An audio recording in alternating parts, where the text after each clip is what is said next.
In the grand tapestry of human history, countless empires have risen and fallen.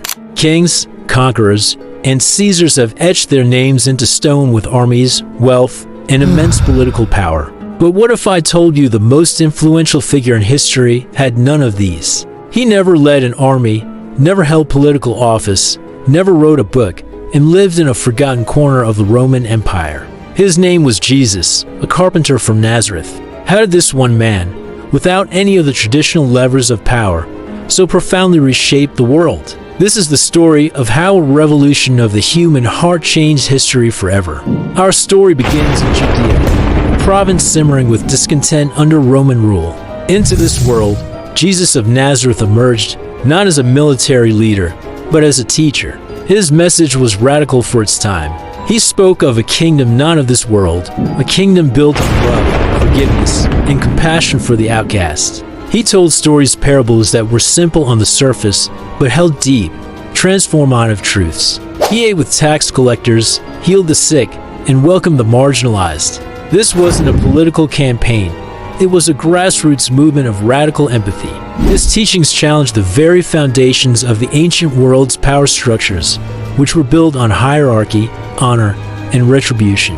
Instead, he proposed a world where the last would be first, and the meek would inherit the earth. His public life lasted only 3 years. To the Roman authorities, he was a minor nuisance, at best.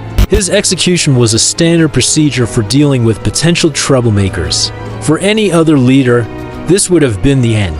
The movement would have dissolved, its leader a forgotten martyr. But for Jesus, his death was just the beginning of his story's true power.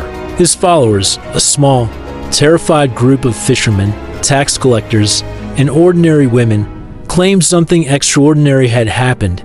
He had risen from the dead. This belief, this conviction, lit a fire that could not be extinguished. It transformed them from a frightened huddle into fearless messengers. They didn't have swords or gold, but they had a story so compelling they were willing to die for it. And so, the message began to spread, not from the top down, but from the bottom up. It traveled along Roman roads, carried not by generals, but by merchants, artisans, and slaves. In a world defined by rigid social classes, this new faith offered something revolutionary, equal worth in the eyes of God. A slave and his master could kneel side by side, brothers in a new spiritual family. Women, who were often relegated to the private sphere, played crucial roles in the early church, leading house churches and spreading the message. This community-focused faith provided a powerful social safety net. They cared for the poor, took in abandoned infants, and nursed the sick during devastating plagues, often at great risk to themselves. Their actions spoke louder than any sermon, and the Roman world began to take notice. The historian Tertullian famously wrote, "See how they love one another." This wasn't just a belief system, it was a new way of living. For nearly 3 centuries, to be a Christian was to be an outsider, often a target of suspicion and brutal persecution. Yet, the more the Roman Empire tried to stamp it out, the faster it grew. The courage of the martyrs, who faced death with unwavering faith, became a powerful testament. Their conviction inspired others, proving that this was a cause worth more than life itself. By the early 4th century, it's estimated that as much as 10% of the Roman Empire had embraced this faith. Then, the unthinkable happened. The Roman Emperor Constantine, facing a pivotal battle, claimed to have a vision of a Christian symbol. After his victory, he decriminalized Christianity with the Edict of Milan in 313 AD. Suddenly, the persecuted faith of the marginalized was on its way to becoming the official religion of the most powerful empire in the world. The impact of Jesus' teachings, now amplified by the machinery of empire, began to reshape Western civilization from the ground up. The concept of universal human rights, something we take for granted today, has deep roots in the Christian idea that every person is created in the image of God and possesses intrinsic worth. This was a radical departure from the ancient world, where a person's value was determined by their status, wealth, or citizenship. The movement to abolish slavery, championed by figures like William Wilberforce, was fueled by this core belief in human dignity. The very foundations of modern charity and healthcare also emerged from this tradition. The first hospitals were not secular institutions, they were Christian establishments, created to care for the sick and the poor, seeing it as a sacred duty. The idea of serving others, not for personal gain but out of selfless love, became a driving force for social good. This influence extended deep into the realms of art, music, and science. For centuries, the greatest artistic minds, from Leonardo da Vinci to Michelangelo, dedicated their talents to depicting scenes from Jesus' life and teachings. The soaring cathedrals of Europe were built as monuments of faith, pushing the boundaries of architecture and engineering.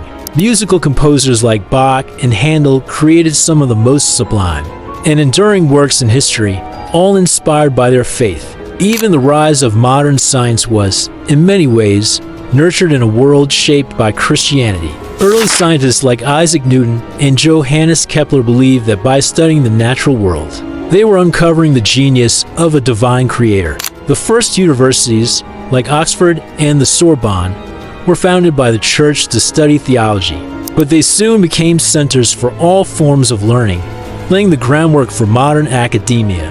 But the story isn't without its shadows. As the faith became intertwined with political power, its history became complicated. The message of love was sometimes used to justify wars, persecution, and oppression.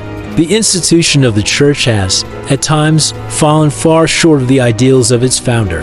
Yet, through it all, the original message of Jesus has endured a constant call to reform and renewal. Time and again, reformers have risen up, calling the powerful back to the simple.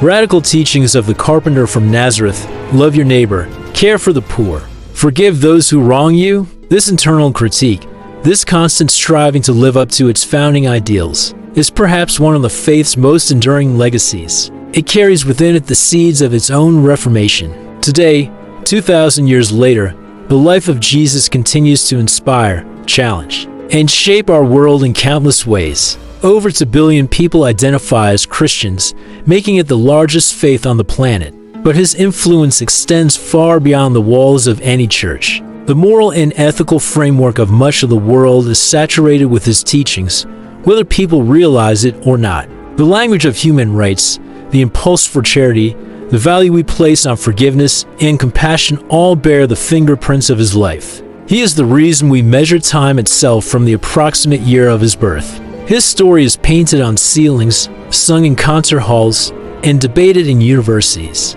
From a humble beginning in a remote province, the story of Jesus of Nazareth demonstrates that the greatest changes in history don't always come from the sword or the scepter. They can come from a simple, powerful idea, an idea of unconditional love, of infinite worth, of hope in the face of despair. It's the story of how ordinary people, armed with nothing but conviction, carried a message that crossed oceans, toppled empires, and fundamentally reshaped our understanding of what it means to be human. The world we live in today, with all its complexities, is a world that was irrevocably changed by a man who had no army, no money, and no political power. Just a story that continues to echo through the centuries. Thank you for watching. If this story resonated with you, consider subscribing for more journeys into the ideas that shaped our world.